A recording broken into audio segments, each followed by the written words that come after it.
Of the now 90 people confirmed dead in Texas, 27 were campers and staff from Camp Mystic. It's an all-girls summer camp near the Guadalupe River outside of San Antonio. NBC Connecticut's David Horwitz is live at the June Norcross Webster Scout Reservation camp in Ashford with how they are keeping campers safe there. Dave.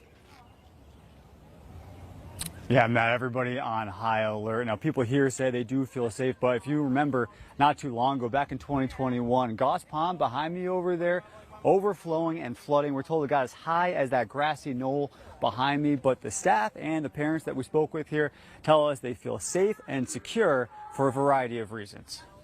Parents are trusting us with their most prized possession, which is their children, so we know how important that is. On the heels of devastating flooding in Kerr County, Texas, which claimed the lives of dozens of kids at Camp Mystic, staff at the June Norcross Webster Scout Reservation in Ashford tell us they are always thinking about the safety of their campers. The camping movement in Connecticut is regulated by the Office of Early Childhood, that there's standards that you have to meet in the state level.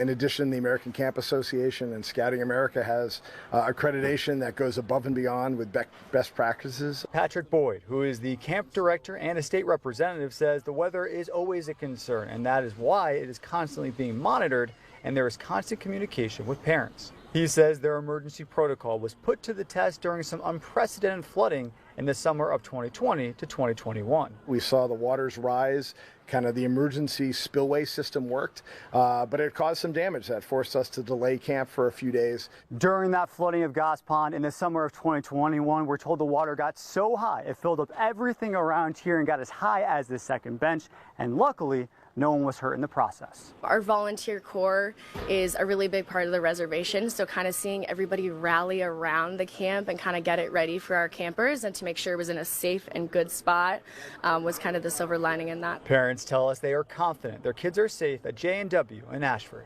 There's a lot of hills in New England, so I'm sure the protocols put us on high ground when needed and that sort of thing, so I definitely feel safe with my kid here.